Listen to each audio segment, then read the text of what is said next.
dufatanye indirimbo 150 mu ndirimbo zo gushimisha Imana ariko Maranatha ni batambukana imbere dufatanye nabo kuririmba iyi ndirimbo ni barangiza barahita bakomerezaho indirimbo yabo. Nishimiye ko data wa twese nkunda kandi protocole irangeze kwicaza abantu bakuru baze bicare muri zintebe hano n'izi ngizi z'imbere bazicaremo ntacyo bitwaye kugira ngo indi myanya yose bajye kwicaramo ariko iyo ngiyo yabanje kubamo abantu we dusibye uyu imbere.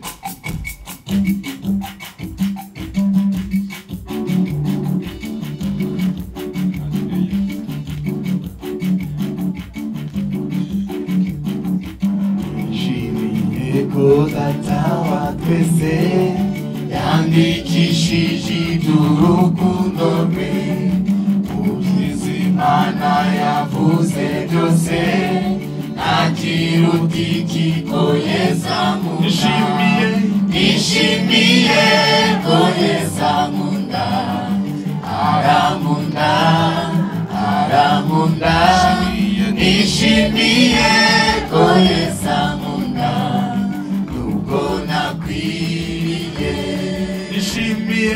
nishimiye ko Yesu ankunda arankunda Yesu arankunda nishimiye ko Yesu ankunda nubwo nakwiriye kandi iyo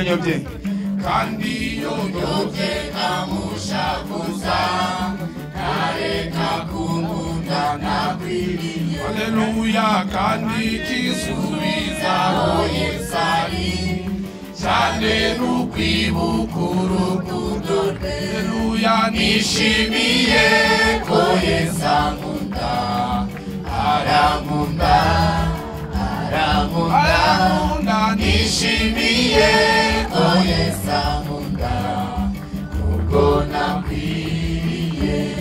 Ninde ubwiza bwe bwo mw'ijuru nzajya ndirimba iteka ryose nzajya mubaza ndirimba nyambi Yesu niki cyakunkundishije. Nishimiye ko Yesu ankunda arankunda nishimiye ko Yesu ankunda ubwo nakwiriye. kandi urukundo nirwo rwazanye Yesu kuncunguza urupfu rubi. Haleluya kuko arankunda ndabizi neza nanjye ndamukunda ndamushima.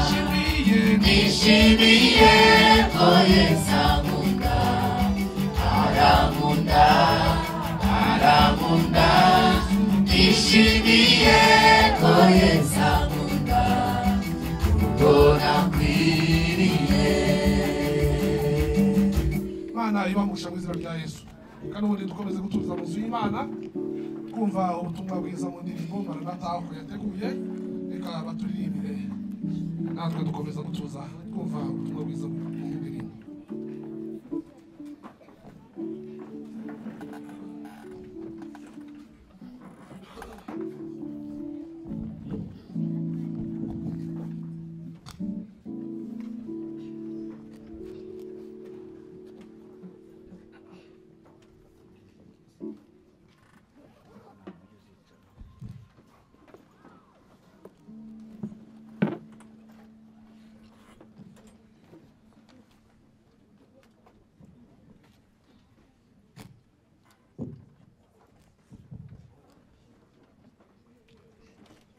Mana yanje ndagushima kubera urukundo wankunze rwose. Mana yanje ndagushima kubera urukundo wankunze rwose. Mana yanje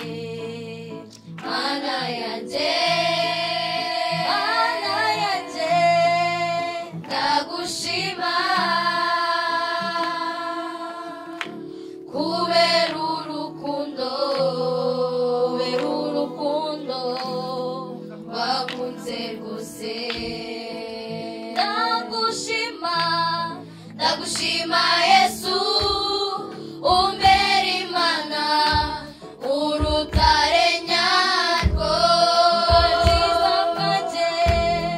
gakiza kanje mbaraga zanje byiringiro byanjye ushimwe Yesu ushimwe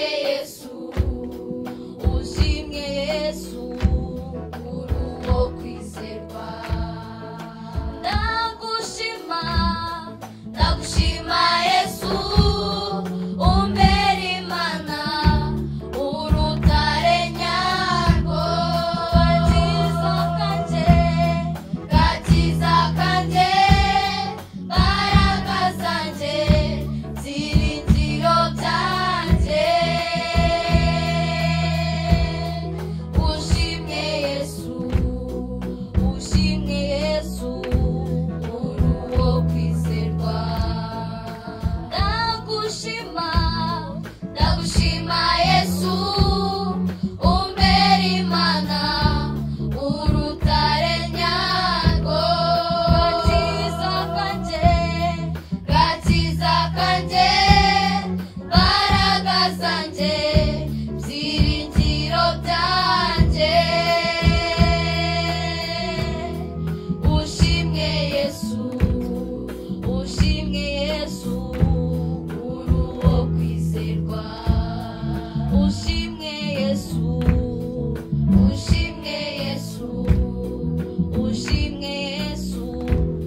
uri uwo kwizerwa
uzabona gutabarwa uvuye mu kuboko kwe nawe uzayishima ikiza kukurira yereka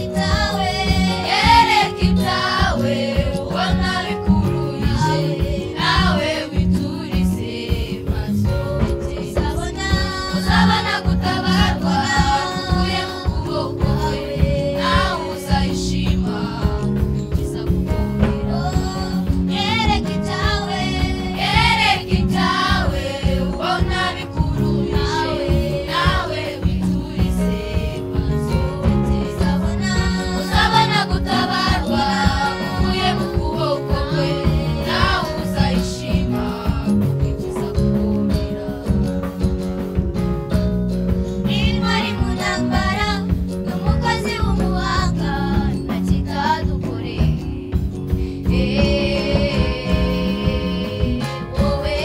wowe ntiwicecekere kandi witurize igiye kubikora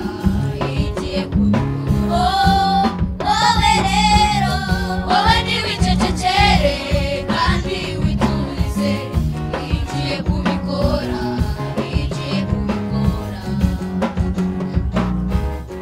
intwari mu ntambara umukozi w'umuhanga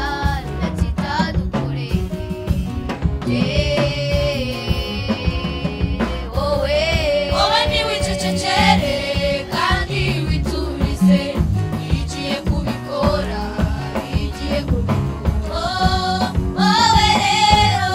wowe ntiwicecekere kandi witurize igiye kubikora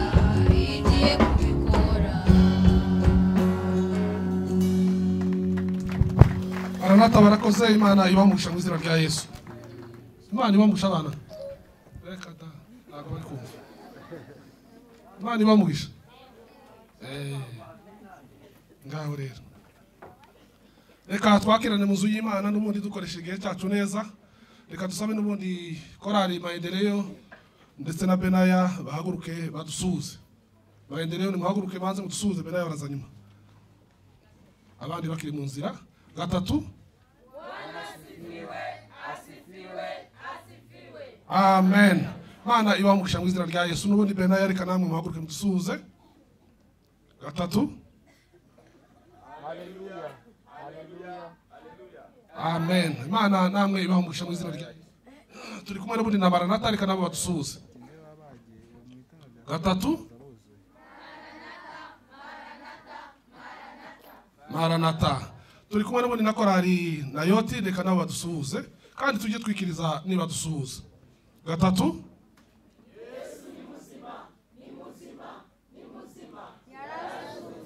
Amen. Imana ibamugisha mu izina rya Yesu. Turi kubona ubundi n'abakristo bagize itorero ryacu rya CGM bateranye mu iteraniro rya mbere, namwe munyemerere mu jejuru hanyuma mudusuhuze nk'uko dusanzwe tubigenza, abandi basigaye turajya kubikiriza. Gatatu. Amen. Imana ibamugisha mu izina rya Yesu. Turi kumwe n'ubundi n'abadiakoni ndetse na muzabikorwa hamwe na protocole. Reka namwe abahari mu jejuru mudusuhuze, abahari mwese nabicaye ngaho ni mudusuhuze. Gatatu.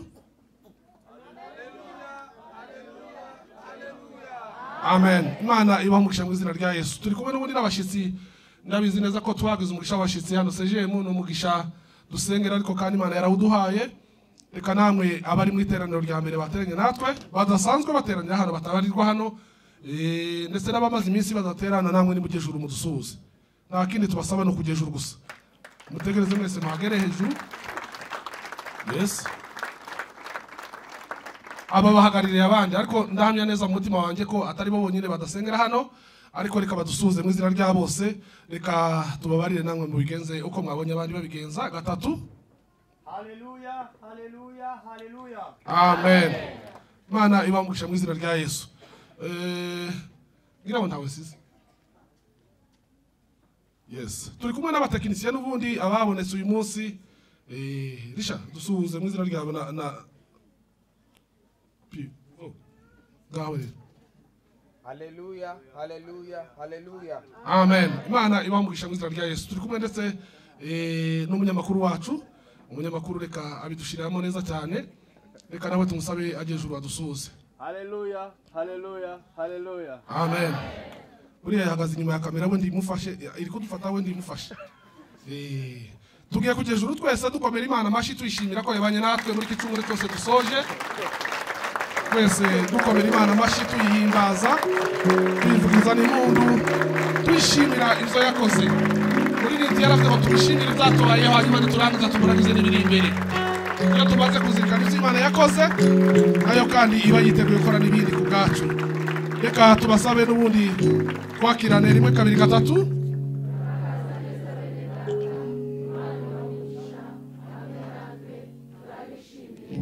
Kandi turabakunda cyane. Suza mwene so umwifuriza ikaze maendeleo batambuka baririmbe bakurikiranye ndetse na Nayoti, natwe dukomeza guturiza mu nzu y'Imana kugira ngo twumve ubutumwa bwiza mu ndirimbo. Kandi korasi ziraba ngufi, mba nzi neza ko mvuze ikinyarwanda cyumvikana, korasi zibe ngufi ariko indirimbo muzihimbe zombi ebyiri. Hanyuma rero natwe dutuze bakomeza kwicaza abantu neza kugira ngo iteraniro ryacu ribe ryicaye neza.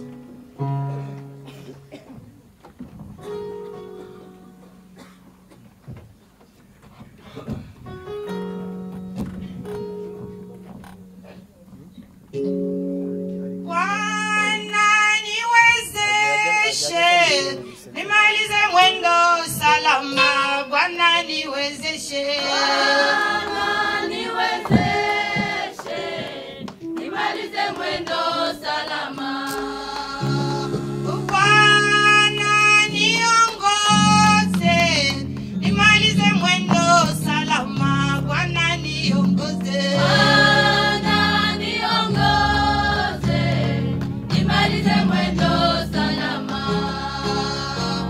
Bwana niongoze, nimalize mwendo salama, Bwana niongoze. Bwana Niongoze, nimalize mwendo salama. Nimalize mwendo salama. Nimalize mwendo salama. Nimalize mwendo salama. nimalize mwendo salama. Oh, nimalize mwendo salama. Nimalize mwendo salama. Oh, nimalize mwendo salama. Nimalize mwendo salama. Nimalize mwendo salama. Nimalize mwendo salama. Nimalize mwendo salama. Nimalize mwendo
yamanuye ingabo zikomeye abasirikare bakuru ngo bakurikize abayisirayeli ngo imana yacu bakungumurira mu nyanja imana yacu ishimwe.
amba hafi ndetse buri munsi kanangene runumiye twese ajyaniko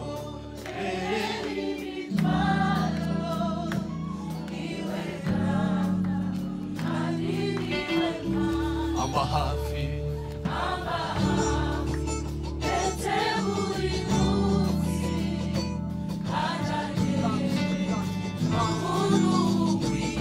Yesu ajyaniko berera imitwaro niwe data kandi niwe mama amba hafi ndetse buri munsi kanangene n'ubuntu bukwiye ajyaniko berera imitwaro niwe data kandi niwe mama nguku kwajya ntunga kwajya ntunga buri munsi ajya ntamira muri byo byose muri gusa zajyamo imbaraga iryo nisezerano yama buri munsi buri gusa zajyamo imbaraga iryo nisezerano yampaye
Imana izigukiza abayubaha ibibagerageza Mana yacu izigukiza Imana izigukiza abayubaha ibibagerageza Imana izigukiza Imana izigukiza abayubaha ibibagerageza byose Imana izigukiza izigukiza abayubaha ibibagerageza byose izi neza ikatwibwira mu migambi yayo ibitugora n'ibitubabaza irabizi irabizi amakuba n'ibyago byacu irabizi mu migambi yayo inzira zayo zirenga ibihumbi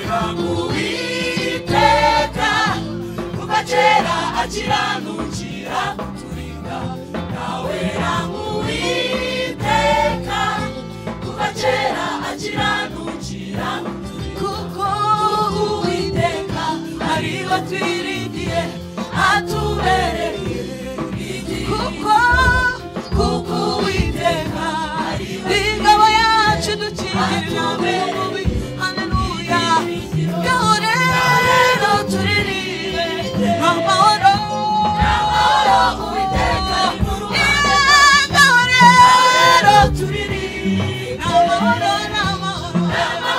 Uwiteka ari mu ruhande rwacu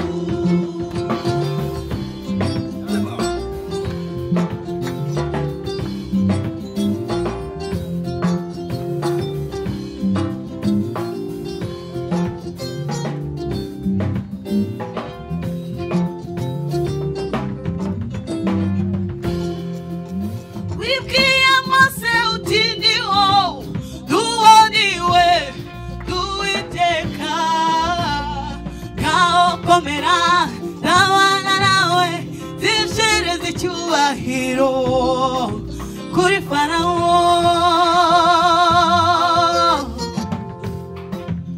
wambwiye maze uti ndiho ururiwe Uwiteka wowe Mose komera tabana nawe zishereza icyubahiro kuri Farawo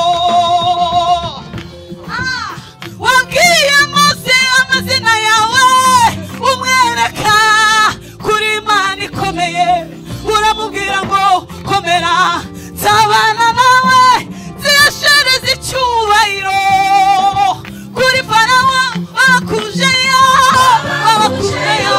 ukuboko kwawe wabakujeyo werekanye kuri Imana ikomeye haleluya ubambutse inyanja ukora ibidasanzwe ukora ibitamenyerewe kubw'imbaraga zawe ubambutse inyanja banyura ahumutse no ku butaka inzira zawe ni nyinshi ibyo tubona yuko byatwica bishobora kuba nk'inzira haleluya haleluya haleluya haleluya mu nyanja bari bazi ko bari bugwemo ariko ucamo inzira banyura ahumutse no ku butaka haleluya kandi Imana ubwira na Gideyoni uti yewe wa munyembaraga we ufite n'ubutwari tinyuka ugende urugamba si urwawe uzanesha ababisha bawe unesha umuntu umwe ubwira Gideyoni uti yewe wa munyembaraga we Gideyoni tinyuka ugende urugamba si urwawe uzanesha ababisha bawe unesha umuntu umwe Uwiteka na Gideyoni ibi biri muri nesha mbega intwari Imana ikirisha abantu bayo ibi bindi bitamenyerewe imuri zitari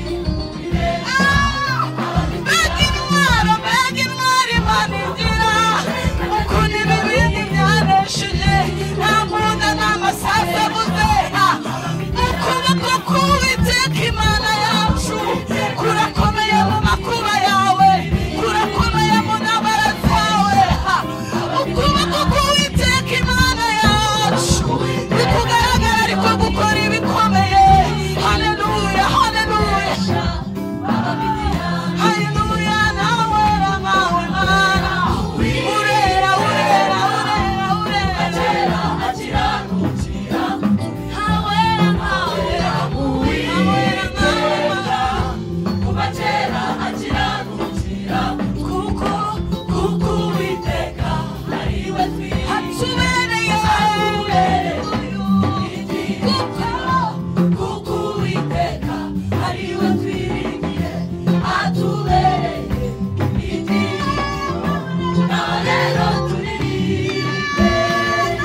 rwacu nta mubisha, bwari mu ruhande rwacu nta cyadutinyisha, dusanze nta kintu na kimwe cyadukura mu rukundo rwa Kristo. Haleluya.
biratunganye. Ntawera nk'Uwiteka. Haleluya. Ntawera nk'Uwiteka. Ntawera nk'Uwiteka. Ibyo akora byose kuri we ni byiza kandi biratunganye, kuko ni umunyakuri, ntabwo ajya akiranirwa, kandi kuri we nta nubwo ajya agira kwicuza. Haleluya. Uzirikane ko agufitiye inzira nyinshi zo kugukiza, ahari bitamenyerewe, ibyo utari usanzwe uzi, we arabizi yuko yabicamo kandi ugakira. Tumuhe icyubahiro umwami wacu ni mwiza. Haleluya.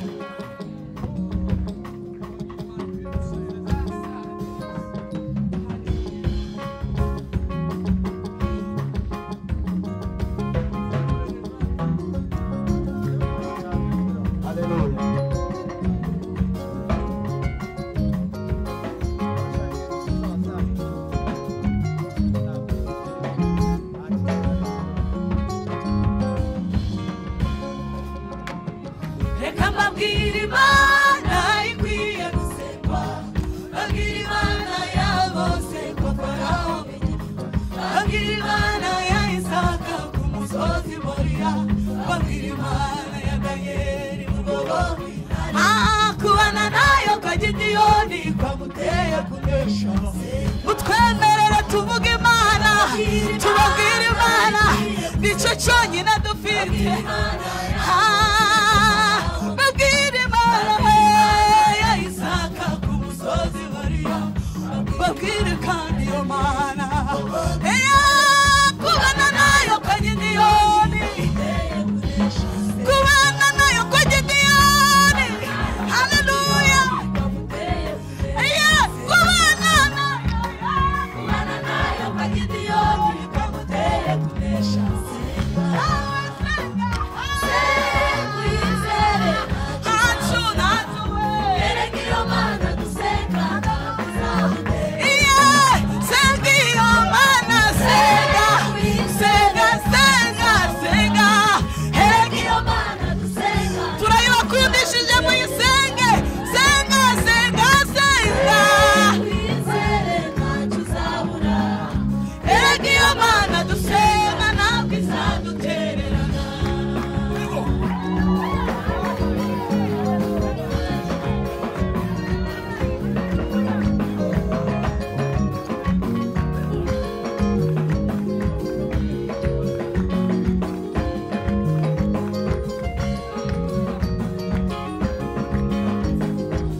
Urakomeye, urahambaye, iyo userutse Mana we, uzirukana ubutwari, iyo utabaye ntabwo utsindwa, ukwisuze ntiwamusubiza yana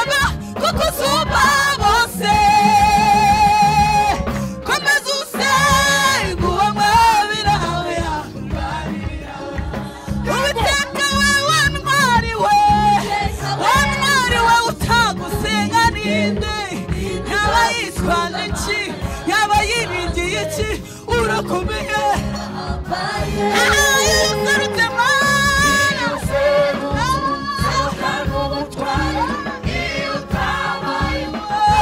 ntabwo uneshwa ukwisunze ntiwamuresa kuko usumba bose komeza usenge we komeza usenge mu makuba yawe nawe komeza usenge we komeza usenge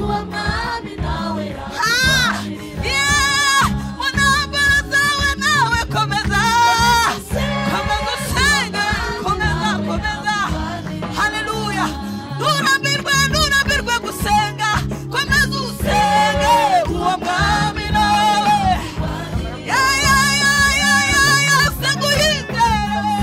seguyizere ntacyo uzabura erega iyo mana dusenga izaduterera komeza erega iyo mana dusenga izaduterera seguyizere ntacyo uzabura erega iyo mana dusenga ntabwo izaduterera turirimana twese seguyizere ntacyo uzabura erega iyo mana dusenga ntabwo izaduterera erega iyo mana dusenga erega iyo mana dusenga erega iyo mana dusenga erega iyo mana dusenga ntabwo yadutererana oya ntabwo yadutererana ntabwo yadutererana imana ntabwo yadutererana mu makuba yacu ntabwo yakanga kutuba mu ntambara yacu ntabwo yakanga gutabara mu bihe byacu ntiyakanga guseruka erega imana dusenga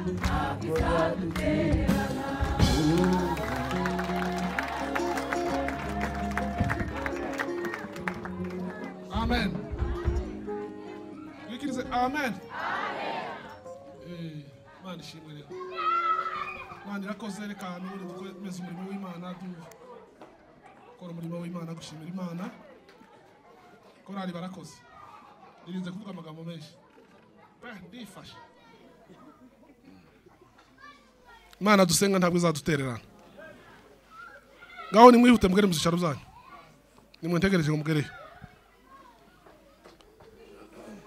Ejo nafashwe n'akajambo kamwe gatoya. Bibiliya yaratubwiye ejo iratubwira ngo Namani ngo yamaze kugera kwa Elisa umuhanuzi. Ngo ahageze Elisa ngo atuma ku bantu abwira abagaragu be ati mumugene mumubwire. Ngaho nimundebe gatoya. Mugene mubwire Namani. Mumubwire gutya ngo formule yo kugira ngo ukire urabigenza gutya. Hanyuma Namani ngo arababara. Aravuga ngo narinzi ko ari busohoke akarembaremza ibiganza hejuru y'ibibembe byanje agatakambira izina ry'Imana ye hanyuma narangiza ngakira. None ngo ninge muri Yorodani. Matusere yavuze ngo uzirikane ko Imana ifite inzira nyinshi zo kugutabara. Muranyumvise? Kandi nabitekereje mu gicuku navyuse ndicara. Ntangazwa n'ukuntu nabitekereje. Uzi ko Namani yarafite kwizera n'ukuri. Bibiliya tubwira ngo kwizera n'ukumenya. Yari yarabwiwe ko naramuka yemeye akagenda akagerayo agapfukama umuntu w'Imana akamurambiriraho ibiganza azakira. Kandi nawe ahita afata kuko ariyo formule aribwo buryo bw'Imana ya Isirayeli ikizamwe abarwayi. Ariko Imana yacu igira inzira nyinshi cyane. Imana ngo ibone nawe iramubona ibona afite kwizera aragafite nubwo ari umunyamahanga ariko ibona ko itamukiriza muri ya formule isanzwe ikirizamo kuko ifite inzira nyinshi. Ifite inzira nyinshi. Ishaka kumwiyereka no mu bundi buryo. Iramubwira ngo uribira muri Yorodani. kandi Yorodani mwihangane yari imeze nka Nyabarongo. Yari imeze nka Nyabarongo. Ntabwo yari amazi meza ashamaje yo kwinjiramo ngo nugeramo harahugera mu nzuzi nziza ukabona wayanywera n'ubusa pe. Nikaze mbabwira umunsi umwe twagiye muri Kongo njyana n'umudamu umwe wakoraga muri Benere yari inshuti yanjye arambwira ngo ndajya muri Kongo nje gusura. Ndamubwira nti wabishobora. Ariko tugezeyo ikintu ushatse kuvuga. Twagera mu ruzi rumwe akambwira ngo yarafite akajerikana kavoma amazi. Ngo sinongera kubona andi mazi meza nkaya ngaya. Reka njyana amazi mu kajerikana. Nkambwira ndi umwe ariko ndibikorera amazi. Kuko nitugera handi urabona ubwiza kuruturunguru. Tukagenda twagera mu rundi akamena yayandi akavoma yayandi. Ariko Nyabarongo yari imeze nka Yorodani.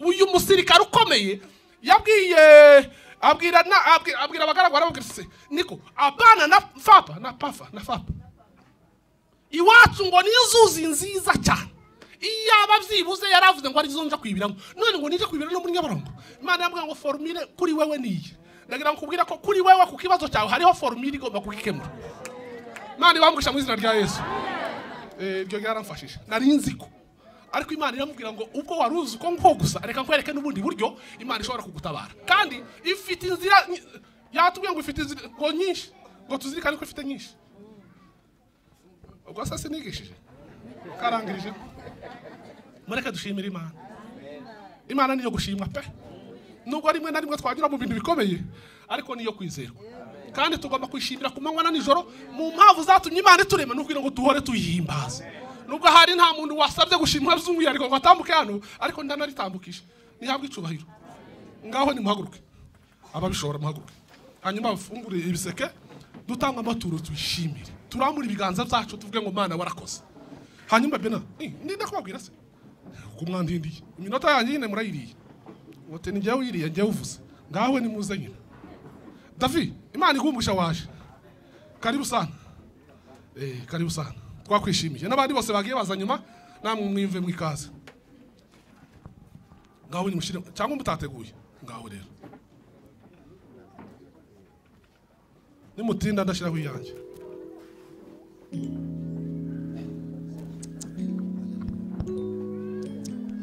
dutanga amaturo yishimwe hariho na Momo Pay abadafite amafaranga mu mifuka ni 077911 ushiraho amafaranga yawe ukabukoreye Imana uzirikanye ibyo Imana yagukoreye nabi uzirikanye ibyo Imana yagukoreye nurangiza urambura ikiganza cyawe uvuge ngo Mana uzo wambaye nabyo ndambuye ikiganza cyanjye nagushimiye wagiye kwiringira Imana nako bisa oya kwiringira Imana nako bisa oya ahirwa umuntu yiringira akayizera ahirwa umuntu yiringira akayizera amanywa nijoro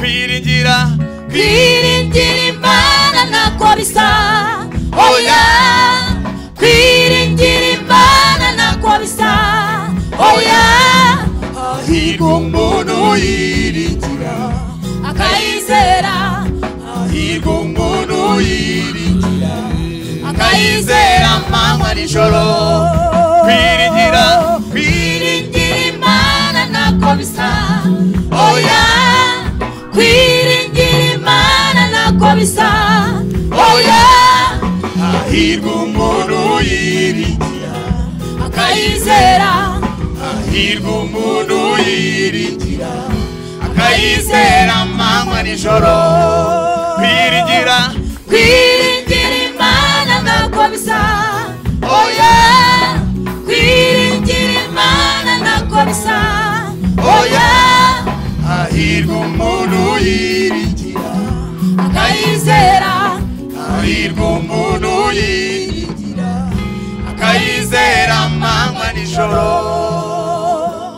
bamwe biringira abakomeye abandi bakiringira imiryango ndetse n'ibindi ariko twebweho abizera tuziringira Imana ishobora byose tuziringira Imana ishobora byose bamwe biringira abakomeye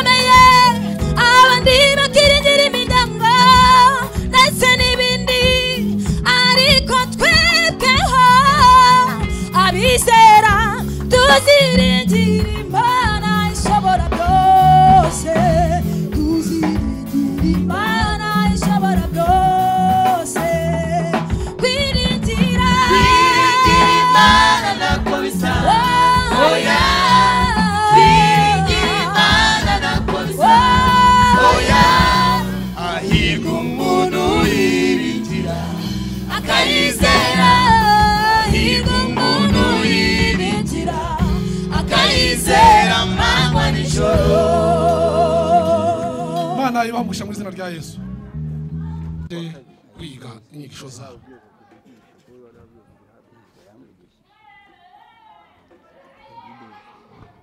Mana turagushimye ko wadukinguriye tukaza mu nzu yawe muri iki gitondo kugira ngo tuze kumvira amagambo meza yo guhindura ubugingo, kugira ngo tuze kumva imbuzi zawe muri no minsi y'imperuka.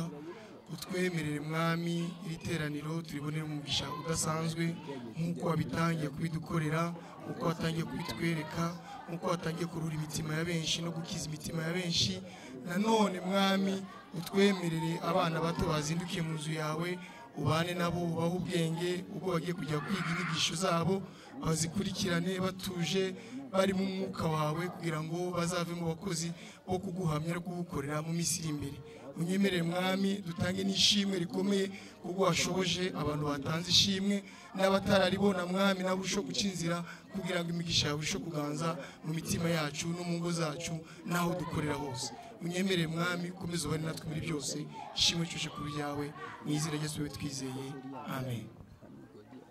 Reka dusabana n'abarimu baba bagende, kandi abarimu mudufashe iyo bagaze hariya bari mu gusakuza hakababwo mu materaniro tubangamirwa, bigasaba ko turinda kugira protokole ngo nibagende bajye kubacecekesha. Abana ni mugere mutuze, hariyo abari gusakuza ariko mushike mu babwire nabo batuze, kandi n'abarimu babifashemo ngaho ni mugende. Hanyuma tugiye kumva ijambo ry'Imana, abana bose bagende bari mu iteraniro tubahaye uburenganzira nibatambuke. Tugiye kumva ijambo ry'Imana rero. Reka nsabe Jackie n'ubundi uririmba muri korali Rayote atambuke asengera umugisha w'ijambo ry'Imana turyumve. Jackie yarimo?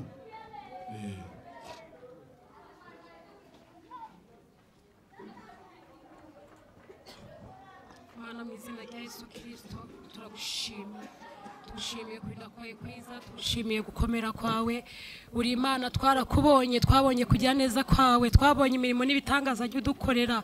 Tugeze mwanya mwiza wo kumva ijambo ryawe, turasenze kugira ngo ufashe umukozi wawe ntaba ari we, ahubwo Mwuka Wera abane nawe amufashe. Icyo washatse kubwira iteraniro kinyuze mu mukozi wawe mu izina rya Yesu. Dusengeye imitima yose kugira ngo ifashwe n'ijambo ryawe.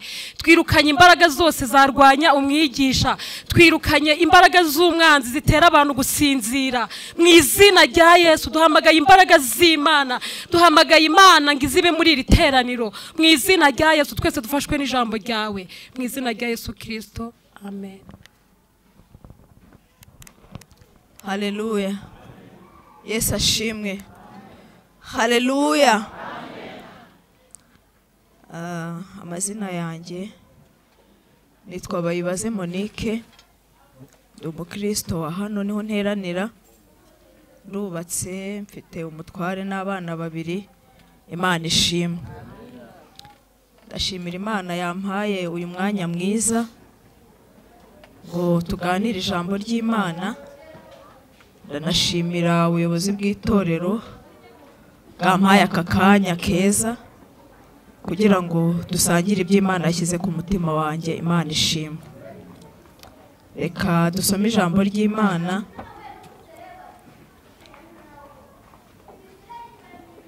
dusanga mu gitabo cy'ibyakozwe n'intumwa,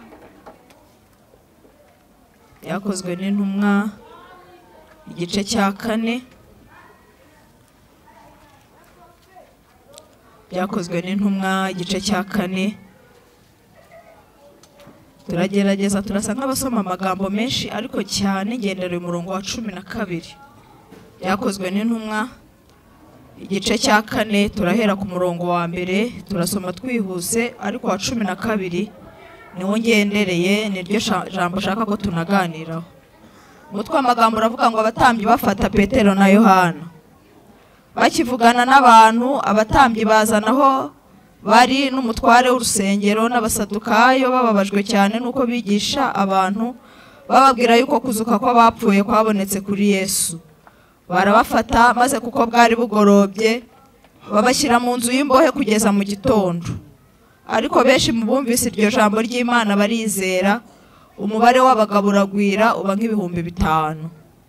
Bukeye bwaho abatware n'abakuru n'abanditsi bateranira i Yerusalemu, na Ana umutambyi mukuru na Kayafa na Yohana na Alexandre n'ab'umuryango bose b'abatambyi bakuru. Babata hagati barababaza ati ni imbaraga ki cyangwa n'izina ki byabateye gukora ibyo? Nuko Petero yuzuye umwuka wera arababwira ati batware b'abantu namwe bakuru, uyu munsi turabazwa ibyo twagiriye neza umuntu wari uremaye, kandi turabazwa icyamukijije. Ariko mumenye mwese n'abantu bose bo mu Bisiraheli, Yesu ashimwe, yuko ari izina rya Yesu Kristo w'i Nazareti, uwo mwabambye Imana ikamuzura, ari ryo ritumye uyu munsi ahagarara imbere yanyu ari muzima. Yesu niwe buye ryahinyuwe namwe abubatsi, kandi ryahindutse irikomeza ifuruka. 12 navuze ko ariho ngendereye. Kandi nta wundi agakiza kabonerwamo, kuko ari nta rindi zina munsi y'ijuru ryahawe abantu dukwiye gukirizwamo. Imana ishimwe. Kandi nta wundi agakiza kabonerwamo, kuko ari nta rindi zina munsi y'ijuru ryahawe abantu dukwiye gukirizwamo. Imana ishimwe. Turacyagushakaho ubuntu mwami, udufashisha imbabazi zawe, ibyo wagambiriye kuduha byose kuri uyu munsi ubiduhe nk'uko ubuntu bwawe buri, kuko ari we mukiza wacu n'umurengezi wacu twizera, mu izina ry'umucunguzi wacu Yesu Kristo. Amen. Haleluya. Yesu ashimwe. Shaka ko tuganira mu mwanya muto ku mbaraga z'igitangaza ziri mu izina rya Yesu. Haleluya. Shaka ko tuganira ku mbaraga zikomeye z'igitangaza ziri mu izina rya Yesu. Dusomye amagambo Petero yavuze ari kwiregura, abwira abatambyi n'abanditsi n'abafarisayo igihe yari afunzwe. Muzi inkuru z'uko ngo bageze ahantu hitwa ku irembo ryitwa Ryiza, bahasanga ikirema cyasabirizaga ariho kiba, aribwo buzima kibayemo.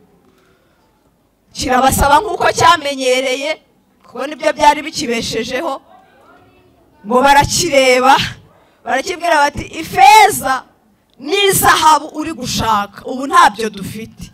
Barakibwira ngo ariko ari ikintu kimwe dufite. Yesu ashimwe. Baravuga ngo mu izina rya Yesu Kristo w'i Nazareti, haguruka ugende. Nihuse ijambo ry'Imana avuga ngo nuko kirahaguruka kiragenda. Ikintu bari bafite cyari kirenze iyo feza n'iryo zahabu bamuhaga, kuko cyamukijije kujya ahora asaba, cyatumye noneho abaho mu buzima nawe abasha kwiha atarinze gusaba. Imana ishimwe. Ngo bamaze kumukiza, urumva ni umuntu wari umaze imyaka myinshi bamuzi rwose, kandi bwo buzima abayemo, cyane ko yicaraga ahantu abantu benshi banyuraga bajya mu rusengero. Ngo abantu bose agaza kwa gatatu isi wa undi wasabirizaga, arababwira ati hari abantu banyijije, bambwiye ngo mu izina rya Yesu Kristo w'i Nazareti nimpaguruke ngende mba muzima. Ngo noneho inkuru ikwira hose, kuko abantu bagenda bavuga ati nta kindi cyakijije wa muntu. N'abagabo bamubwiye ngo mu izina rya Yesu Kristo w'i Nazareti haguruka ugende. Icyo kintu rero kikaba kiri mu bintu bikomeye byababazaga abatambyi ku rwego rwo hejuru, kuko no mu byatumye babamba Yesu ntabwo bashakaga ku izina rye abantu baryizera ngo yamamare, kuko byateshaga agaciro ibijyanye n'imigenzo ya Musa, harimo n'ubwo butambyi bwabo. Ngo bamaze kubyumva bafata Petero na Yohana bakishije cya kirema, ngo barabafunga babata hagati. N'aya magambo twasomye rero. Yesu ashimwe.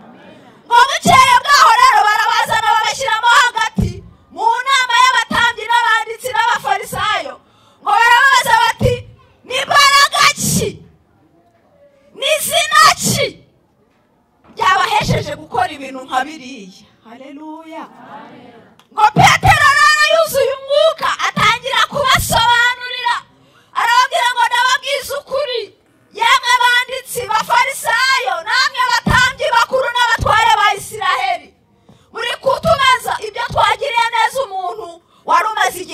yabaye arababwira ngo ariko reka mbabwize ukuri. Haleluya.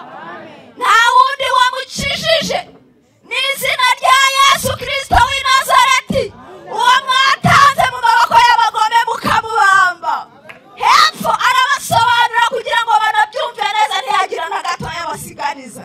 Aravuga ngo uwo nguwo ni we buye mwebwe mwahinyuwe, mwebwe abubatsi. Yavugaga abo batambyi abasa nk'aho bariho fondasiyo y'idini y'icyo gihe. Aravuga ngo uwo nguwo ni ibuye mwahinyuye mutigeze mwakira. Aravuga ngo ariko iyaba mwari mubizi niryo buye rizima ribasha gukomeza imfuruka nubwo mwarihinyuye. Hepfo avuga amagambo ashaka ko tuganiraho. Aravuga ngo kandi nyuma yo kubabwira ibyo ngibyo nta wundi nimushakira ahandi, nta wundi agakiza kabonerwamo, kuko ari nta rindi zina Imana yashyizeho munsi y'ijuru abantu bakwiriye gukirizwamo uretse izina rya Yesu. Kandi nta wundi agakiza kabonerwamo, kuko ari nta rindi zina munsi y'ijuru Imana yashyizeho ngo abantu turikirizwe. Ndavuga bitewe n'umwanya, reka mbe mbuze utuntu tubiri. Haleluya. Ni ibintu bibiri, reka ne kubyita utuntu, ni ibintu bikomeye Yesu yakoze. Buriya impamvu Yesu ari we tuvuga, ari we twamamaza, nta teraniro rishobora kubaho ngo rirangire tutamuvuzeho. Nta bantu b'Imana bashobora kugira ikiganiro ngo gisoze batamuvuzeho. Impamvu iteka aduhora ku mutima tumwamamaza nuko ari we banze ry'ibyo twizera. Niwe banze. Iyo bavuze ibanze nanjye kuvuga ngo ni fondasiyo, ariko nabwo numva fondasiyo iri hasi. Yesu kugira ngo twizere nuko yabayeho. Yavuze ngo ikintu nibanze ibindi byose ntibishobora kubaho icyo kintu kidahari. Umwanditsi w'Abaheburayo yaravuze ngo nuko rero twiyambura ibintu bituremerera n'ibyaha bitwizingiraho vuba murarizi. Hepfo aravuga ngo dutumbira Yesu wenyine ngo kuko ari we banze ryo kwizera kandi niwe ugusohoza rwose. Impamvu tumuvuga rero, ibi twubatseho, ibi tuvuga by'agakiza, ibi tunezerwa, ibi turuhutse umutima, nuko Yesu yabayeho, niwe banze ry'ibyo twizera byose. Yesu ashimwe. Haleluya. Kamvuge nk'ibintu bibiri. Haleluya. Kamvuge nk'ibintu bibiri. Yesu niwe wenyine Imana yashyizeho ubasha gukiza abantu bamwizera ibyaha byabo. Haleluya. Haleluya. Pawulo we yaranditse yandikira Abakorino n'umva urwandiko rwa mbere ibice 3:10. Yaravuze ngo nashyizeho urufatiro nk'umubakisha mukuru w'ubwenge w'umuhanga umwenjeniyeri. Ngo aravuga ngo kandi urwo rufatiro nashyizeho, aravuga ngo nta rundi rufatiro umuntu akwiriye kubakaho, abasha kubakaho uretse urufatiro rwashyizweho ari rwo Kristo Yesu. Yesu niwe rufatiro ruzima dukwiriye kubaka. Cyokoza aravuga ngo umuntu yirinde namara kumenya urwo rufatiro yirinde ibintu azubaka, naho urufatiro rwo. Haleluya. Haleluya.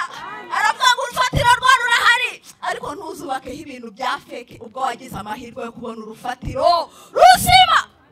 Uzi kubona umuntu wabonye fondasiyo nk'iyakubaka etaje, yabonye amabeto n'amasima n'ibindi muzi n'amabuye, akubakaho akazu k'ibyondo.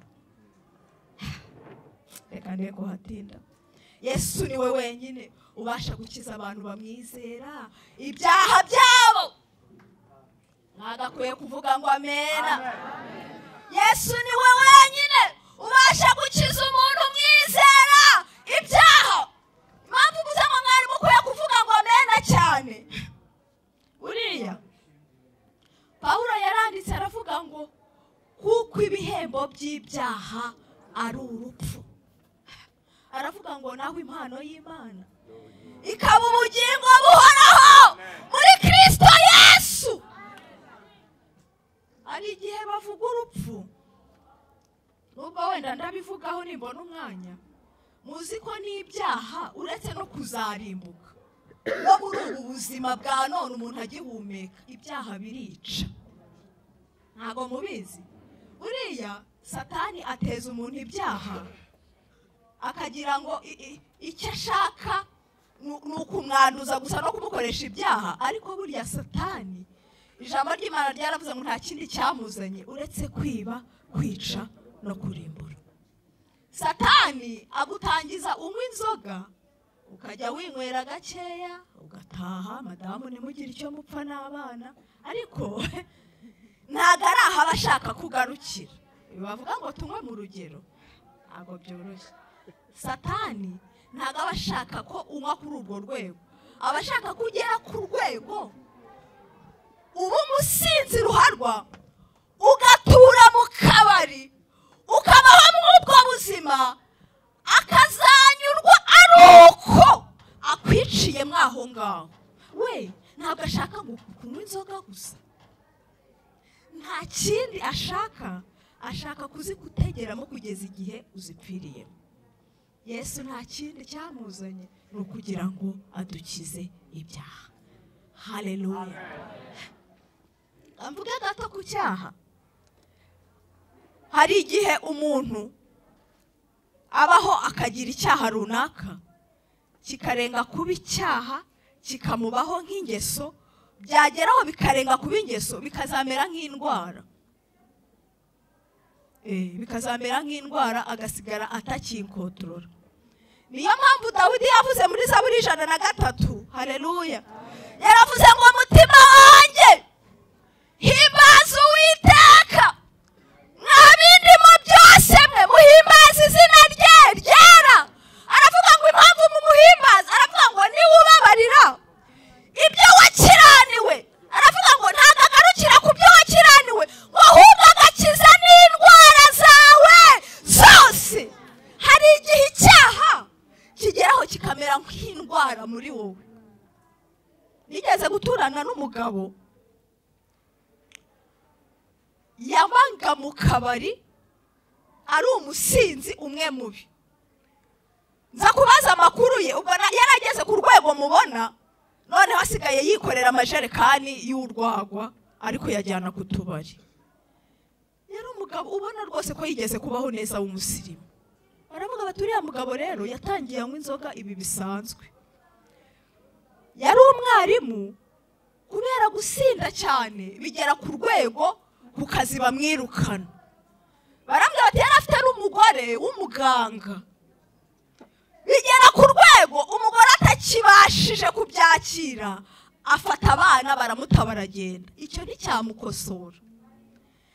Baravuga ngo rero ubu ngubu ari ku rwego kuko yageze akabura ayo kujya kunywa, kubera ko atagifite akazi. Ageze ku rwego asigaye atunda inzoga mu bijerekani, aho azijyanye bakamuhemba kumusogongezaho. Dawidi rero yaravuze ngo nicyo cyaha cyagezeho kikamera nk'uburwayi, umuntu akaba atakibasha kuba yagukosora. Ibyo ubona bikaba bitabasha kuba byagukosora. Yesu afite imbaraga zibasha gukiza n'uwo nguwo. Ufite icyaha cyakunaniye burundu, Yesu afite imbaraga. Haleluya. Yesu afite imbaraga zibasha gukiza n'icyo. Yatanze itangazo muri Yesaya avuga mu byamuzanye, aravuga ngo umwuka w'Umwami Imana ari kuri njyewe, yasigiye amavuta agenda abivuga. Agera avuga Yesu ashimwe ngo yantumye no kubaho gutangaza ko imbohe zisohotse. Ntabwo yazitangaje gusa, hepfo aravuga ngo yantumye no kuzibohora yantumye no kuzibohora avuga ngo yaransize gusigwa mu yandi magambo Yesu ni umusipesiyalisite Yesu ni insobere Yesu ni umuhanga mu gukiza umuntu mwiringiye ibyaha iyo bavuze ngo uriya mudokiteri ni umusipesiyalisite mu kuvura umutwe icyo kintu aba yarakize neza neza neza iyo bavuze ngo yize ibintu byo kuvura amaso icyo kintu aba gifitiye ubushobozi akizi neza Yesu nawe yasigiwe haleluya yasigiwe gukiza umuntu wese umwizeye ibyaha kandi ibyaha bitera urupfu rw'iteka haleluya Imana ishimwe ko dufite Yesu dukiza ibyaha bibasha kuzatujyana Gehinomu reka mpite mvugana ka kabiri gase kagatsindagira iki ngiki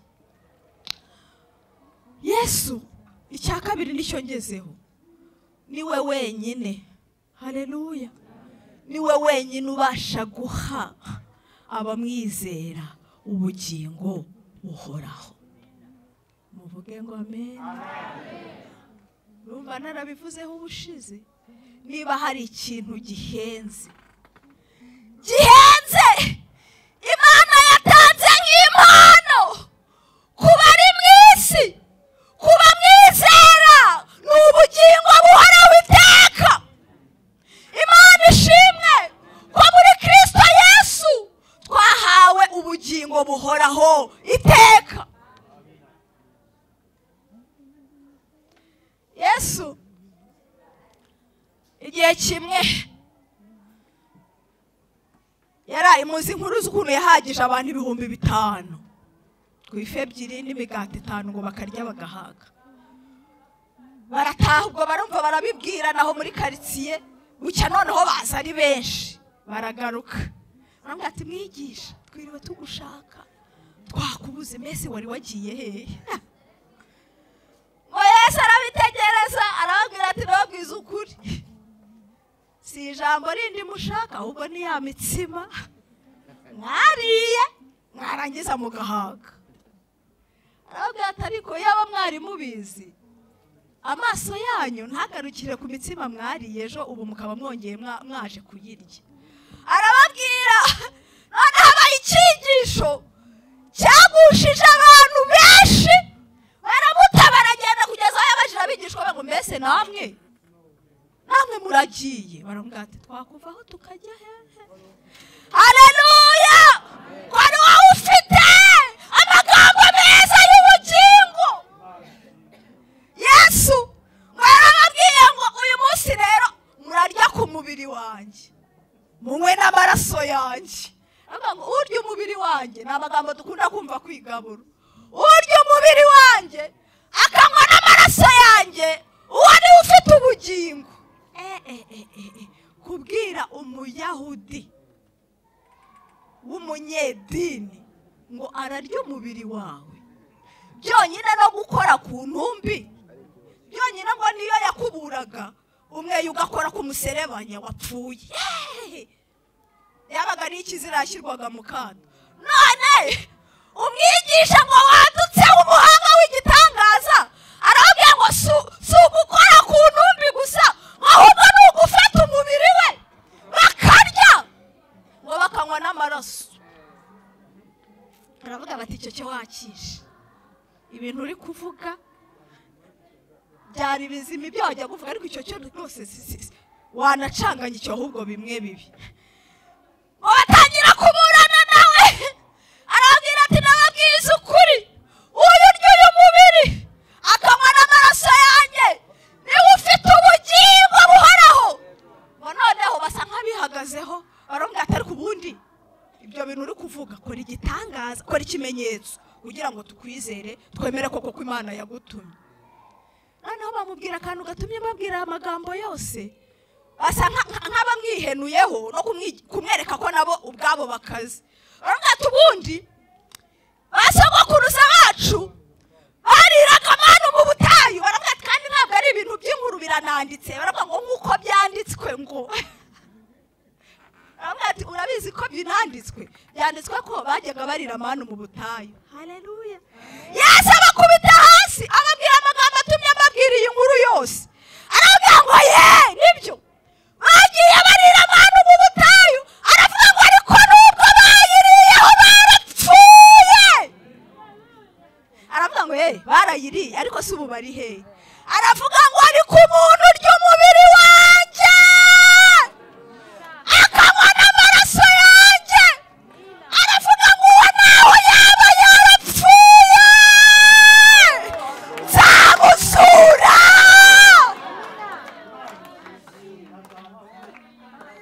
Naho yaba yarapfuye nzongera musure abeho. Yesu ashimwe. Muri we dufite ubugingo buhoraho iteka. Imana ishimwe ko yaduhaye ubugingo buhoraho muri Kristo Yesu. Igihe kimwe itorero ryagize ibibazo bikomeye. Murabizi bageze igihe barabatoteza batangira kwica bamwe mu bakuru mu ntumwa. Bamaze kubica abigishwa batangira kugira ubwoba. Abitorero b'icyo gihe bamwe barahunga, ngo bamwe batangira kwibaza batari ko igihe twarekaga idini yacu gakondo yo ku gihe cya Musa buriya ntitwayobye. Igihe twarekaga tukavuga ngo twizeye uwo Yesu wenyine, tukareka ibijyanye n'ibitambo, tukareka ibijyanye n'abatambyi, ibyo kubaha abamarayika no kubatinya byose twavuga tuti hoya Yesu arabiruta, buriya ntitwahombye. Iyi mpamvu iri mu mpamvu yatumye ahanini umwanditsi wandikiye Abaheburayo abandikira. Yesu ashimwe.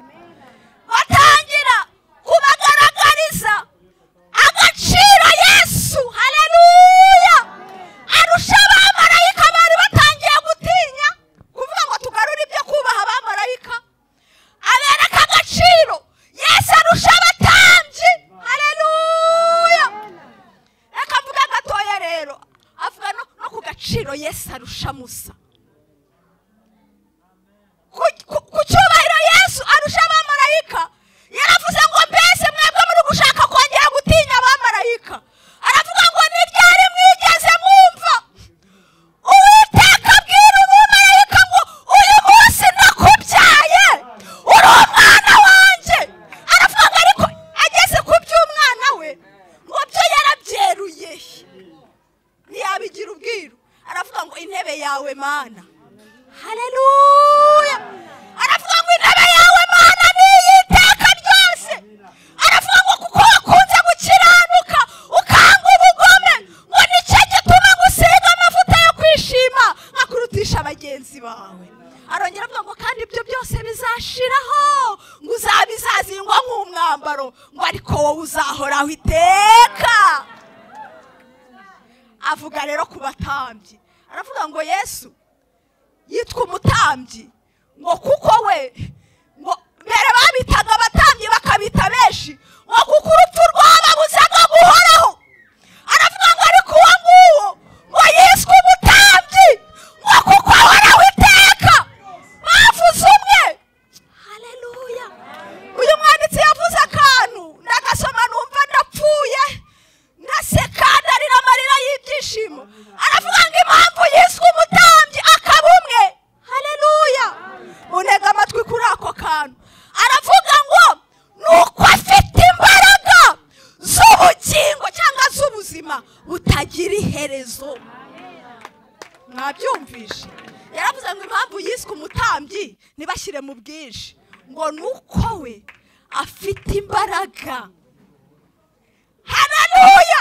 Nuko we mu miterere ye, mu kubaho kwe, ngo afite kubaho kw'iteka, afite ubugingo butagira iherezo. Dufite umutambyi mukuru, dufite umutambyi mukuru, haleluya. Numva twasenga. Dufite umutambyi mukuru uhoraho. Kamvuga akantu ka nyuma nibutse.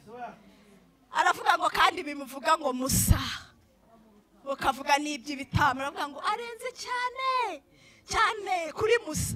Aravuga ngo nk'uko umwubatsi arusha agaciro inzu, ngo niko n'ibyo bimeze. Aravuga ngo Yesu arenze no kuri sogokuruza Aburahamu mwizera. Aravuga ngo kuko Aburahamu yahaye kimwe mu 10 ngo umwami waje kumusanganira yitwa Melikisedeki ngo w'Isalemu. Uwo mwami rero ngo akagereranywa na Kristo ngo kuko atagiraga se ntagire na nyina. Aravuga ngo rero ngo Aburahamu kubwo kubaha uwo mwami ngo yamuzaniye kimwe mu 10 ubwo yari avuye gutsinda, avuye kubahoza Loti. Aravuga ngo rero mu bintu bigaragara nuko uhabwa icyacumi arusha agaciro wakimuhaye. Haleluya. Yari ari kuvuga ku bijyanye n'Abalewi, aravuga ngo n'abo Balewi n'abatambyi mutinya bakimuhaye akiri mu rukiryi rwa sekuruza Aburahamu, kuko Aburahamu yagitangaga icyo gihe n'Abalewi bari bazamukomokaho bagihaye umutambyi mukuru ari we Kristo Yesu. Dufite umutambyi mukuru uhoraho, uhora dusabira, uhora yicaye iburyo bw'Imana ihoraho kugira ngo asabire abantu bose bamwiringira, abasha gukiza abegerezwa Imana nawe. Uhaguruke dusenge. Yesu ni mwiza, wavuga ibyo yavuga byinshi cyane, wabivuga n'icyumweru kigashira, n'ukwezi kugashira, n'umwaka ukaza, n'undi ugataha ukiri kumuvuga, kuko Yesu ni mwiza, niwe dukesha byose byaduhuje n'Imana. Reka sabe n'ubundi shemu aze adufashe gusenga. Imana ishimwe cyane. Amen. Reka mbere ko dusenga n'ubundi tubaze muri iri teraniro. Birashoboka ko utarakira Yesu nk'umwami n'umukiza wawe. Birashoboka pe nta gitangaza kirimo, ariko aya ni amahirwe ugize yo kumva ijambo ry'Imana. Birashoboka ko wari mu rusengero ariko hanyuma ukagira intege nkeya, ugagira usitara, nayo aya ni amahirwe yawe ugeze kwiga ngo uvire ijambo ry'Imana ryongerere guhuze n'Imana. Niba uri muri iri teraniro, mbere yuko dusenga tugiye kukubaza niba utarakira Yesu nk'umwami n'umukiza wawe. Nta rindi zina twahawe abari mu isi dukwiriye gukirizwamo usibye irya Yesu gusa. Nta rindi zina na rimwe mu isi twahawe ni irya Yesu gusa. Niba rero utaramwakira ufite ikibazo gikomeye, ariko kandi ufite amahirwe kuko uzumvise. Zamura ikiganza tugusengera.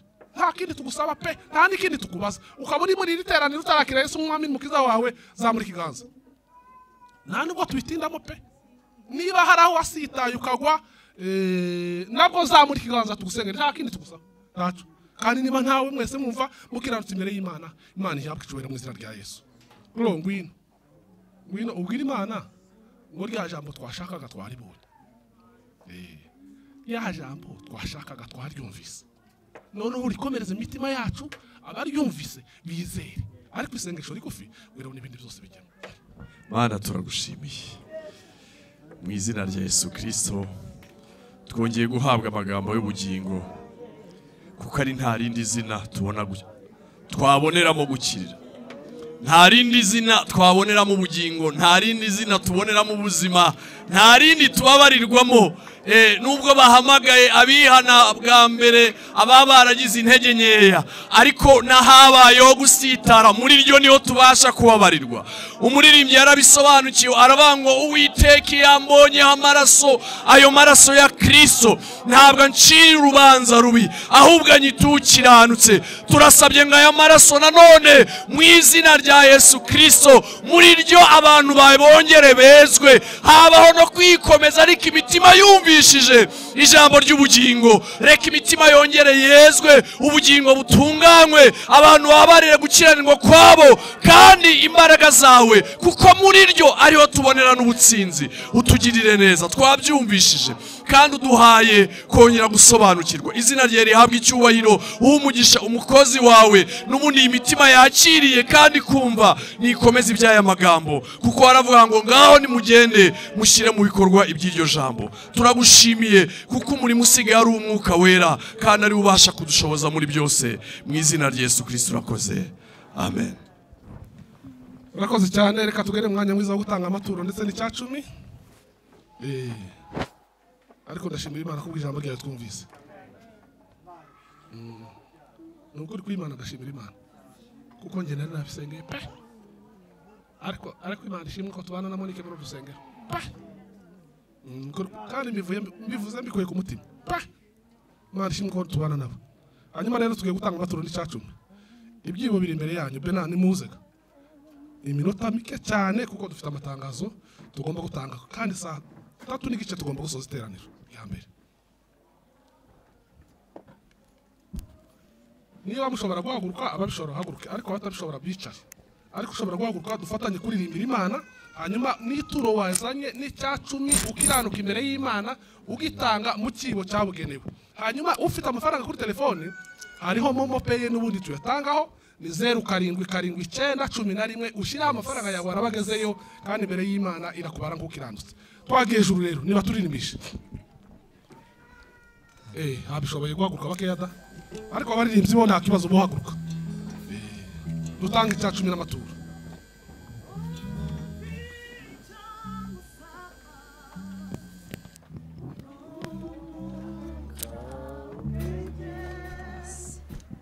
Nakuhishurirwa duseho kukumenya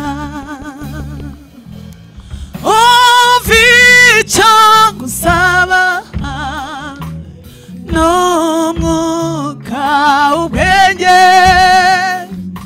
naguhishurirwa duseho kukumenya icyo gusaba icyo gusaba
Mwagize neza ko mwaturije imbere y'Imana kandi natwe twagize umugisha ko tubyumvise ijambo ryayo.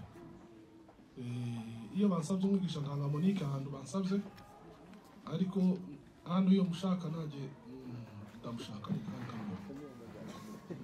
Icyo cyatumye mvuga ngo twashimye ko tubana hano kuse. Kuko naje igihe namushakira cyose ntabwo yananira pe. Nishimye ko yamushize mu ijambo ryayo. Dushobora gufasha imitima y'abantu. Twari indyo yuzuye. Indyo yuzuye. Tugiye gutanga amafaranga y'inyubako. Jean Ngwino. Zana n'amatangazo. gushyira ituro kandi uri iminota isigaye ni myinshi 10 irarenga byose birahuriramo n'amatangazo n'ubwo ari menshi ariko mwabaye abana beza Imana ibamugisha mu izina rya Yesu twabanye neza. Haleluya haleluya Yesu nashimwe. Dushimiye Imana yabanye natwe, dushimiye umuyobozi wa gahunda watuyoboye, dushimiye korari Nayoti na korari Maendeleo ndetse na korari Maranatha bazindutse baturirimbiye neza. Imana ibaha umugisha. Dushimiye n'umwigisha wacu. Rero hanyuma y'ibyo ngibyo tugeze mu mwanya wo gutura ituro ry'inyubako. Reka tubasabe muzane ituro ry'inyubako muri kano kanya, abayafite kuri momo cyangwa kuri telefone turashyira kuri momo. Yesu aguhe umugisha mwinshi. Abatayafite mu mifuka turashyira kuri momo. Reka tubanze duture mu giseke. Yesu abaho umugisha. Yesu abaho umugisha. Kubaka rero birakomeje kandi bigeze ahantu heza hanejeje. Imana ishimwe. Murabizi yuko kino cyumweru tumaze iminsi ndabivuga turimo dutanga iyi nyubako, kandi nigeze nabivugaho mbwira abantu ngo ubu ngubu twicaye hano amafaranga yose ari ku makonte ntabwo ari ayacu, amazu dutuyemo nta nubwo ari n'ayacu, burya n'amakampani abantu batunze ntabwo ari ayabo. Buriya ubutunzi bwawe ni ubu ngubu urimo ushyira ku murimo w'Imana, ni ya maturo, ni cya 10, ni iyi nyubako. Ubu ni bwo butunzi bwacu. Impamvu ni iyihe? Iyo umuntu apfuye ubutunzi bwose yaruhiye ibyo yakoze mu isi byose uko bingana byose birasigara, bigasigara biribwa n'abandi, amwe makeya niyo amuherekeza. Mwabyumvise? Ubu konte yawe, ubutunzi utunze, umutungo wawe witwa uwawe. Cyumva muri kucyumva? Umutungo wawe ntabwo ari ya modoka, ntabwo ari ya nzu, nushaka aba ari inzu 10 cyangwa 50 ntabwo ari umutungo wawe. Umutungo wawe ni amafaranga dutanga ku murimo w'Imana. Rero Imana ibahe umugisha mwinshi. Hano hari n'igiseke cy'abana, turakomeza duture. Reka dushyire amafaranga n'ubundi kuri iyo nyubako yacu. Hari n'iyi ngiyi, ariko buri muntu wese agiye kubaka iwe. Umuntu wese agiye kubaka iwe. Ubutunzi bwawe ni ubwutanga ku murimo ku murimo w'Imana. Ni akanyenyeri 182 akanyenyeri 8 akanyenyeri. Twajyanye ko nta mudafite telefone bade. Yego, Yesu abaho umugisha. Akanyenyeri 1 akanyenyeri 0, ubwo tugiye gushyiraho kode 07956 akanyenyeri, ugashyiraho umubare w'amafaranga, warangiza ugashyiraho akanyenyeri, ugashyiraho umubare wawe w'ibanga.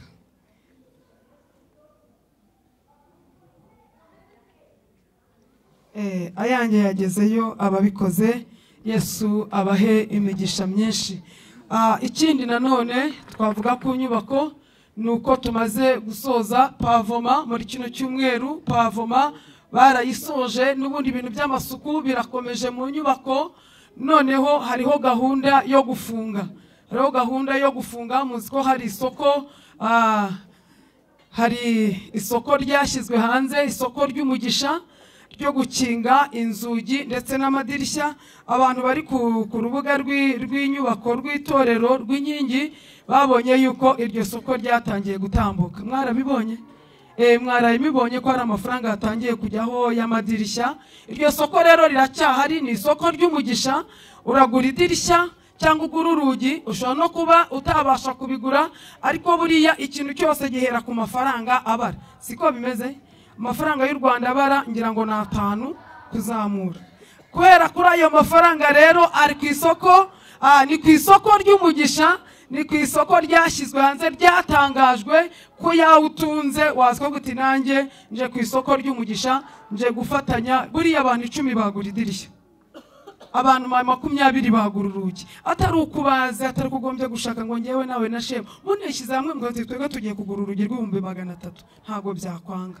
Ariko niyo tugiye nzanye amafaranga yanjye aya naye bitewe nuko byumva, ubwo nanjye nje ku isoko ry'umugisha. Imana rero ibaha umugisha. Kandi hari konte iri muri banke, iriya konte iri muri Bank of Africa. nimero ya konte ni 0101038 iyo konte nayo wagenda ugashyiraho ayo mafaranga, washaka ukabitangaza ugatanga borudero, washaka ugaceceka ukabikorana n'Imana yawe, uba wagiye kuri ayo mafaranga aba yageze ku Mana. Dukomere Imana amashyi ku bakomeje gukora umurimo w'Imana. Imana rero ibahe umugisha mwinshi.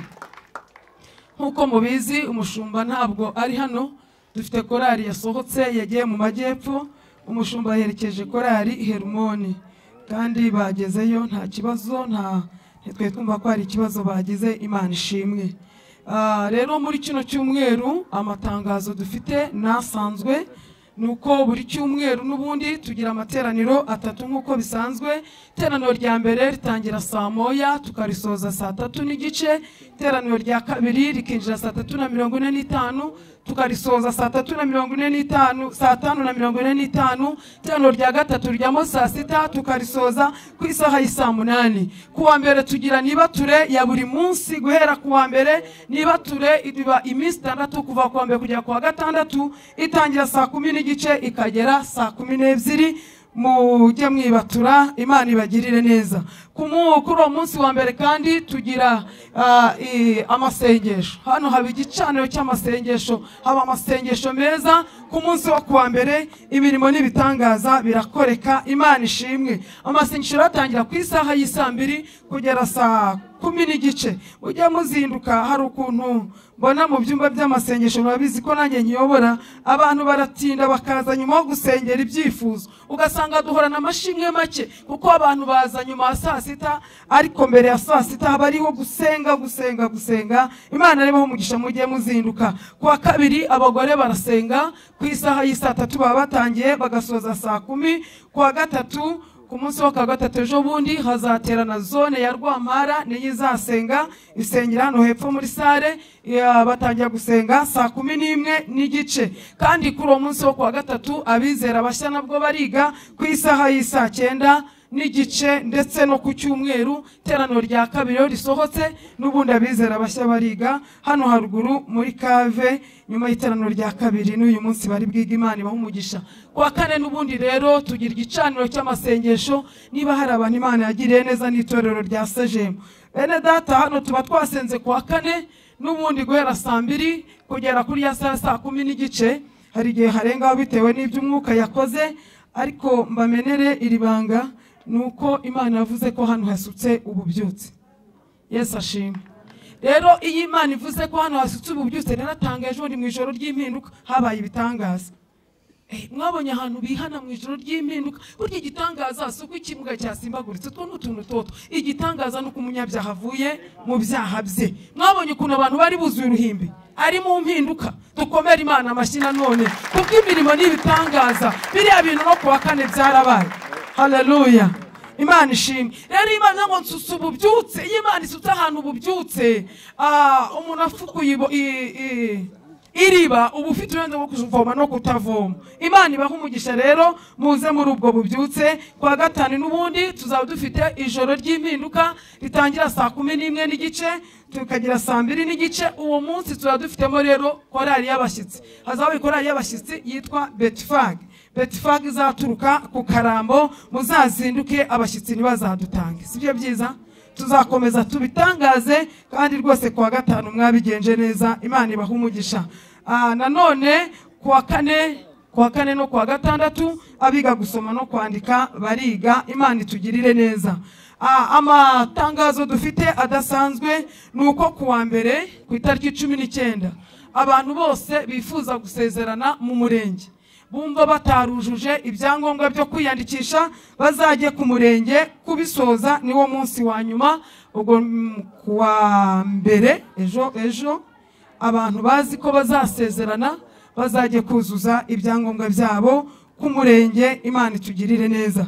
Kuwa kabiri ku itariki 20 ku isaha y'isa 9 nanone abo bantu bazasezerana mu itorero bazaba urumva ko bazabuje ibyangombwa byo ku murenge. Nanone ku isaha y'isa 9 bazigishwa n'umushumba, bazakira inyigisho z'abubatse, bazigishwa n'umushumba, ntibazasibe. Kuri 21 hazaba inama mpuzabikorwa ni kuwa gatatu ku isaha y'isa 12 bo biroroshye kugira ngo babimenye ku itariki 23 rero kuwa gatanu ku cyumweru twari tuzi ko buzaba kuri 30 nibwo abo bene data bazasezerana. Haleluya. Kuwa gatanu nibwo abo bene data bazasezerana hano ku isaha ndabona isaha itariho ariko turi buze kuza kuyivuga buriya bazayibabwira. Ndabona isaha ariko umva bazaba babanje gusezerana murenge reka duteganye ko ari saa 8 ariko isaha turaza kuyibabwira mu rindi teraniro. Muri ubwo bukwe hazaririmbamo korali Hermoni kandi nizo nizasezerana yose. Murabizi neza yuko ahubwo mushake igiseke dutange intwererano y'ubwo bukwe. Nukuvuga ngo itorero ryemeye kuzambika abo bageni abadafite ubushobozi ikanzu n'ikoti. Kabiri itorero rizabaha fanta zo kunywa ndetse na gato ariko mukomere Imana amashyi itorero ni ryiza. Haleluya. Imana ishimwe ku itorero ryubatse ku rufatiro rwa Kristo. Rero gato, fanta n'imyambaro y'abageni ku badafite ubushobozi itorero rizabambika. Ubwo ngubwo mu kiganiro bazagirana na pasiteri bazaba babikoze. Ikindi cya kabiri nuko abantu bafite imodoka ba hano ubo bazahamagara cyangwa n'ubyiyumvamo aribo bazatwara abo bageni. Imana ibaha umugisha. Ku itariki ya 24 ku isaa 8 nyuma y'umuganda tuzaba dufite igaburo ryera.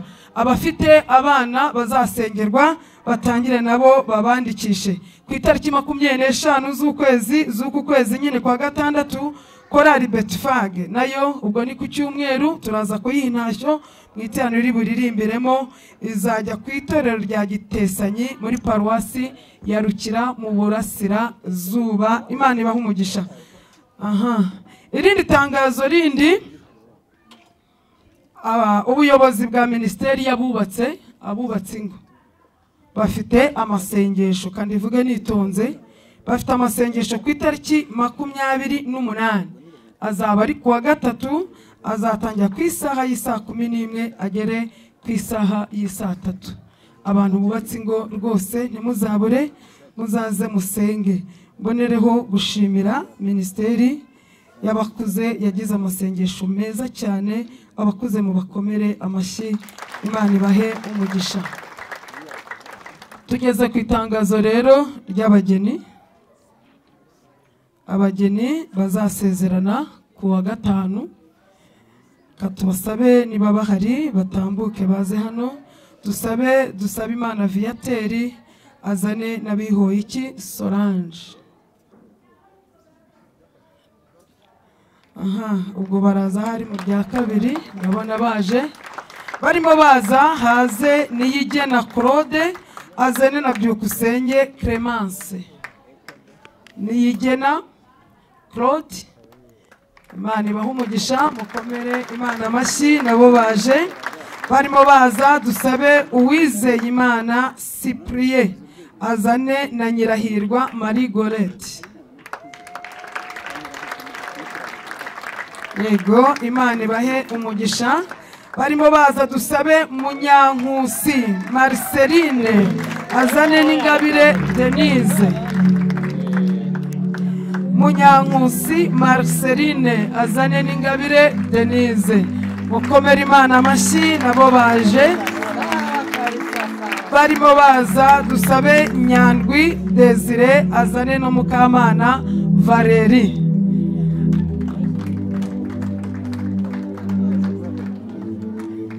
Nyandwi Desire azane na Mukamana Valeri. Ubwo baraza mu rindi teraniro. Hari n'izindi couple ziraza kuza mu iteraniro zindi tudasomye. Kadukomere Imana amashyi kubw'aba bageni bacu. Dusaba uriya mu kameramani abadufotorere iyi foto.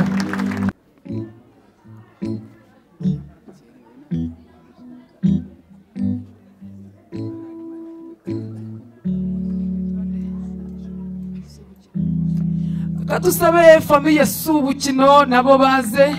Famille Subukino nabo ni batambuke. We na sheri we nabo ni baze. yego yego yego mukomeze mukomere Imana amashyi menshi menshi menshi menshi. Haleluya haleluya. Ayo mashyi nimwongere muyakomere Imana kubw'aya mafamiye. Iyo foto rwose, iyi foto Imana ibahe imigisha myinshi. Tubasabe basubire mu myanya yabo, turongera tuberekane no mu yandi materaniro yandi. Rero hano hari igiseke. Imana ibahe imigisha myinshi kandi mukomeze kugira imyiteguro myiza. Abatari basoza iby'umurenge ejo bazajye kubisoza. Ejya ngo kambasabe muhaguruke twerekeza gusoza, ariko umuntu wumva afite intwererano yo gutwerera aba bageni ayizane ayishyiremo hano mu giseke. Ko muri gusakuza intwererano irahari, batwegekereho ziriya nzugi. Umuntu ufite intwererano, Yesu aguha umugisha mwinshi, kuko izi fanta nitwe tuzazigura, n'iyi gato nitwebwe tuzayigura. Yesu aguha umugisha mwinshi. Mutwerera aba bageni. Yesu abaha umugisha, asubiza aho ukuye. Yesu abaha umugisha, Yesu abaha umugisha, Yesu abaha umugisha, Yesu asubiza aho murimo gukura. Imana ibahe imigisha myinshi cyane, Yesu abahe umugisha. Reka dusenge Imana, dusubire mu miryango yacu, ariko mbere y'uko dusenga reka tubanze dukomere Yesu abaho umugisha. Tubanze dukomere Imana amashyi. Yabanye natwe muri iri teraniro, yabanye natwe kandi turabashimiye mwebwe mwese. Dushimiye abashyitsi, dushimiye n'abasangwa, kandi murambure ibiganza dutange intashyo ku bashyitsi bateranye natwe muri kino gitondo, baturamukirize aho bazajya hose. Imana ibahe imigisha myinshi. Dusenge Imana.